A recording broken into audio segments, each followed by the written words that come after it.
Meu amigo, bom dia, boa noite. Você pode ser salvo? Eu posso me salvar? A quem você salvaria? Ao teu filho ou à tua sogra? Ou você salvaria aquela senhora bondosa que toda manhã serve lanche aos mendigos? Ou talvez você salvasse aquele senhor, aquele doutor que mora na cobertura e é professor de uma grande universidade e é formado em letras, filosofia, é um homem muito culto, fala 4 idiomas. Quem você salvaria? Alguém muito pobre ou alguém muito rico? Nenhuma das opções citadas, porque o homem não pode salvar-se. Nós podemos ver no Evangelho de Mateus, capítulo 19, versículos 25 e 26, uma conversa de Jesus com homens ricos e homens pobres.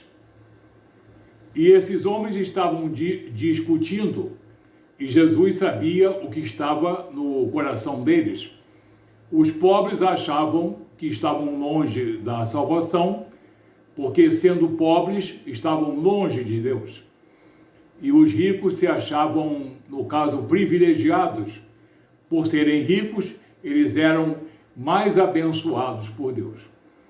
Havia naquela época uma certa teologia da prosperidade. E Jesus sabia o que estava no coração desses homens.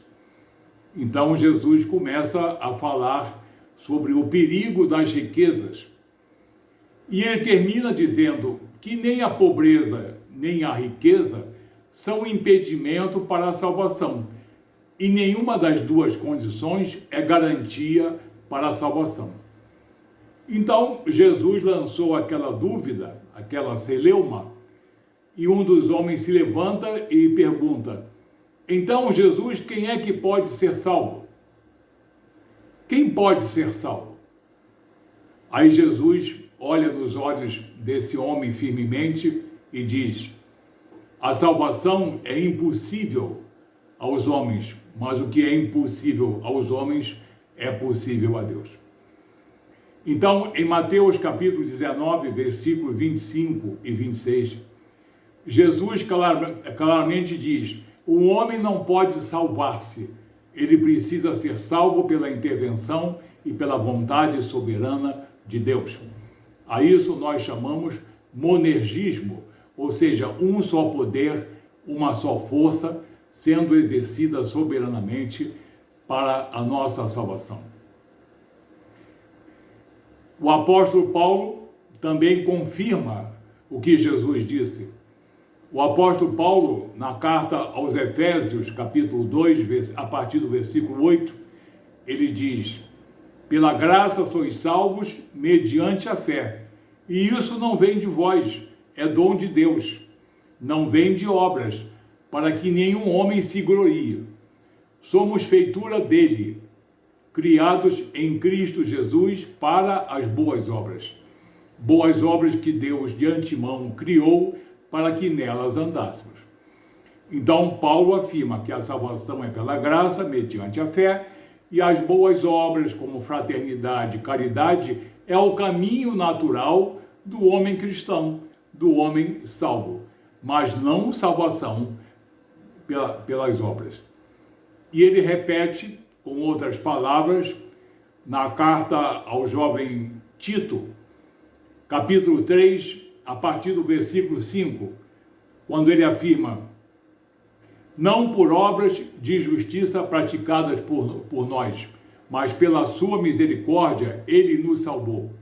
Nos salvou pelo lavar regenerador do Espírito Santo, que foi profusamente derramado sobre nós por intermédio de nosso Senhor Jesus Cristo. E, sendo assim, justificados por graça, somos herdeiros de Cristo, segundo a promessa de vida eterna.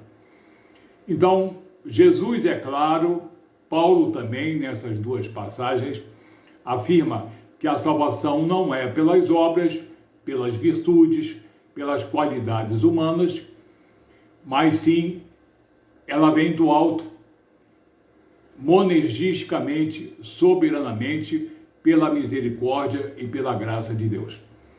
Quando nós reconhecemos na cruz do Calvário a morte redentora, a obra redentora de nosso Senhor e Salvador Jesus Cristo.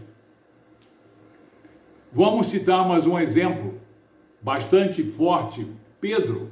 O apóstolo Pedro, em sua primeira epístola, no capítulo 1, a partir do versículo 18, ele diz: não foi por intermédio de coisas corruptíveis, como ouro e prata, que vocês foram resgatados da vossa vã maneira de viver, e que vocês, por tradição, herdaram de vossos pais, mas mediante um sangue precioso, o sangue de um cordeiro sem defeito e sem mácula, o sangue de Cristo, conhecido desde antes da fundação do mundo, porém manifesto na plenitude dos tempos por amor de vós. Então, o que Jesus afirma, Paulo confirma e Pedro confirma, que a salvação é pelo sangue remidor de Jesus, na sua obra redentora. Essa é uma salvação graciosa, é uma salvação pela graça mediante a fé. E todo homem que entende a obra redentora de Jesus, em que Jesus cumpriu a profecia que está em Isaías 53, esse homem arrependido dos seus pecados e olhando Jesus como seu Salvador, como seu Redentor, ele vai então arrepender-se, converter-se e receber o Espírito Santo de Deus e vai ser salvo. Vai ser salvo, ele não vai salvar-se. Agora, ele vai, com as obras, aperfeiçoar-se na fé.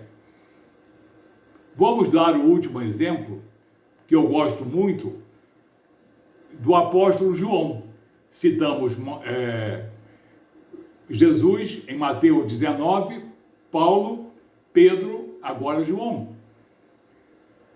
O apóstolo amado João, em sua primeira epístola, capítulo 1, versículo 4, capítulo 4, versículo 10, ele afirma: nisto consiste o amor, não em que nós tenhamos amado a Deus, mas que ele nos amou e nos entregou o seu Filho amado Jesus Cristo como propiciação pelos nossos pecados, como holocausto pelos nossos pecados, fazendo desse modo cumprir aquilo que está escrito em Hebreus 9, 28. O sacrifício único, eterno e perfeito de Jesus para a nossa salvação. Assim somos salvos pela graça mediante a fé.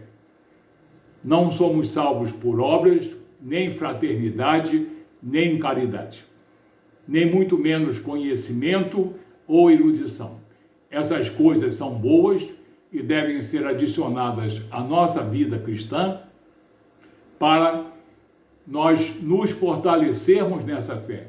Mas a salvação, como nós vimos nesses exemplos aí, não é pela retidão do homem, é pela graça e pela misericórdia de Deus, com base na obra redentora, na obra vicária de nosso Senhor e Salvador Jesus Cristo. Que você entenda bem isso e não se deixe enganar. Que Jesus abençoe você nessa palavra. Obrigado.